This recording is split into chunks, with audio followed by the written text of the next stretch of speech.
റോഡുകളിൽ നിറഞ്ഞ കട്ടപ്പന പുളിയൻമല റോഡ് കുടിയേറ്റക്കാലത്തെ സ്മരിക്കുന്ന തരത്തിലാണ് റോഡിന്റെ ഇപ്പോഴത്തെ അവസ്ഥ. നടുവടിയും ഈ യാത്ര. പ്രശ്നത്തിന്റെ ഗൌരവം ഞാൻ മനസ്സിലാക്കുന്നു. പക്ഷെ ഈ പ്രശ്നം നമ്മൾ ആലോചിക്കാൻ തുടങ്ങിയിട്ട് മാസം 6 കഴിഞ്ഞു. മഴ വരുന്നതിന് മുമ്പ് ഒരു തീരുമാനം എടുക്കണം. ആരെങ്കിലും ധൈര്യമായിട്ടൊരു അഭിപ്രായം പറയുക.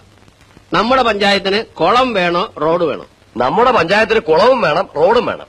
അത് രണ്ടും കൂടെ എങ്ങനെ നടക്കും പിഷാരടി? എന്റെ പ്രസിഡന്റ്, കുളം ജലസേചനത്തിനും റോഡ് ഗതാഗതത്തിനുമാണ്. എന്ന് വെച്ചാൽ ആ സ്ഥലത്ത് കുളം കുത്തിയാൽ റോഡ് എവിടെ വെട്ടും? റോഡ് വെട്ടിക്കഴിഞ്ഞിട്ട് കുളം കുത്താം. അപ്പൊ റോഡ് കുളമാവില്ലേ? അതിന് നമ്മുടെ മിക്ക റോഡുകളും കുളമാണല്ലോ. റോഡ് കുളത്തിലൂടെ ആയാലെന്താ? തൊടുപുഴ പുളിയൻമല സംസ്ഥാന പാതയിൽ കട്ടപ്പന മുതൽ പുളിയൻമല വരെയുള്ള റോഡിന്റെ കാര്യമാണ് ഈ പറയുന്നത്. ഈ വഴി വണ്ടി ഓടിക്കണമെങ്കിൽ ഡ്രൈവിംഗിന് പുറമെ ഓഫ് റോഡ് ഡ്രൈവിംഗിൽ വിദഗ്ധ പരിശീലനം നേടേണ്ടിയിരിക്കുന്നു. അത്രമാത്രം ശോചനീയാവസ്ഥയിലാണ് ഈ റോഡ് ഇപ്പോൾ. അഡ്വഞ്ചർ ട്രിപ്പിന് പോയാലോ?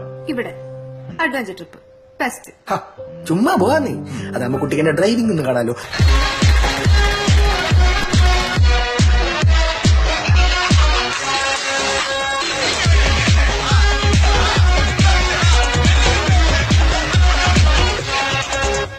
ജില്ലയുടെ മറ്റു ഭാഗങ്ങളിലെ റോഡുകൾ കാലവർഷക്കെടുതിയിൽ തകർന്നപ്പോൾ ഈ റോഡ് തകർന്നത് അധികൃതരുടെ പിടിപ്പുകേടുകൊണ്ടാണ്. ഏകദേശം 1 വർഷക്കാലമായി ഈ റോഡ് ഈ അവസ്ഥയിൽ കിടക്കുന്നു. സോളിംഗ് നിരത്തി വലിയ ഗർത്തങ്ങൾ മൂടിയതൊഴിച്ചാൽ മറ്റ് നിർമ്മാണങ്ങളൊന്നും ഇവിടെ നടന്നിട്ടില്ല. എന്തിനേറെ പറയുന്നു, ജനങ്ങളുടെ പ്രതികരണങ്ങൾ തന്നെ നോക്കാം. ഞങ്ങൾ റോഡ് ടാക്സ് അടയ്ക്കുന്നതാണ്. ഒരു പ്രാവശ്യം റോഡ് ടാക്സ് അടച്ചില്ലെങ്കിൽ അതിന്റെ പെനാൽറ്റിയും കാര്യങ്ങളും എല്ലാം വരുന്നതാണ്.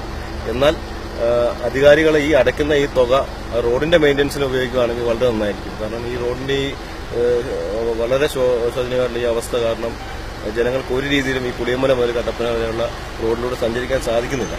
വണ്ടി ബൈക്ക് യാത്രക്കാരാണെങ്കിൽ ഈ വളവ് തിരിയുമ്പോഴത്തേക്ക് അപകടങ്ങളിൽപ്പെടുകയാണ്. ഒരു പ്രകാരത്തിൽ യാത്ര ചെയ്യാൻ മേലാത്ത ഒരു അവസ്ഥയിലേക്ക് വന്നുകൊണ്ടിരിക്കുകയാണ്. ചെറുവണ്ടികളൊക്കെ ആണെങ്കിൽ എന്നും ഇവിടെ ബ്ലോക്കാ. നമ്മളെ സമയത്ത് ഒരു കാരണം വെച്ചാലും പുളിയമ്പല എത്തത്തില്ല. വണ്ടി ലൈൻ ബസ്സിന് സമയമുണ്ട്, അതിനാ സമയത്തൊന്നും ഓടി എത്തത്തില്ല. പിള്ളേരും കൂടെ കൂടുതലാണ്, ഒരു പ്രകാരത്തിലും വരത്തില്ല. ചെറുവണ്ടിയൊക്കെ ആണെങ്കിൽ അടിയിടിച്ച് പറഞ്ഞാ പോകുന്നതിൽ. ഇത് ബന്ധപ്പെട്ട അധികാരികൾ എത്രയും പെട്ടെന്ന് ഇതിനൊരു നടപടി എടുത്തില്ലെങ്കിൽ ഇതിലെ വണ്ടി യാത്ര തന്നെ ഞങ്ങൾ ബസ്സുകാരെ നിർത്തി വെക്കേണ്ട ഗതികളിലേക്ക് പോവാം. ഡീസൽ വില ഈ രീതിയിൽ നിൽക്കുന്നു.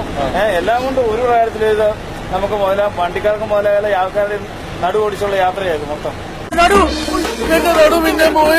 യാതൊരു കാരണത്താലും എല്ലാ വണ്ടിയിലും അടിയിടിച്ച് ഒത്തിരി വണ്ടികൾ അപകടം ഉണ്ടാകുന്നുണ്ട്. ഇങ്ങനെ എന്റെ വണ്ടി ഇടിച്ചിട്ട് ഒരു ബംഗാൾ മൊത്തം കൂട്ടിപ്പോയിട്ടുണ്ട്.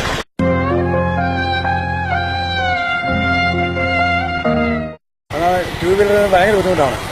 എപ്പോഴാണ് അപകടം ഉണ്ടാകുന്ന അറിയാൻ പറ്റത്തില്ല. അതുകൊണ്ട് സർക്കാർ കാര്യത്തിൽ ശ്രദ്ധ പതിപ്പിക്കണമെന്നാണ് ഞങ്ങളുടെ ആഗ്രഹം. നിങ്ങൾക്ക് ഇതുവഴി സ്ഥിരം യാത്ര ചെയ്യുന്നവരാ വളരെ ബുദ്ധിമുട്ടാണ്.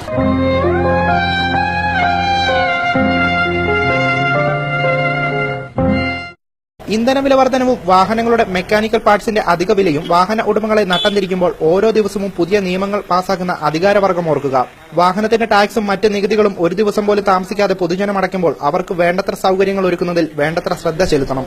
മെനിഞ്ഞാന്ന് ടാറിട്ടേണ്ട റോഡായിരുന്നല്ലോ, അതിനു മുമ്പേ കിണറാക്കി. ഇനിയിപ്പോ മറ്റേ വഴിയെ പോവാം.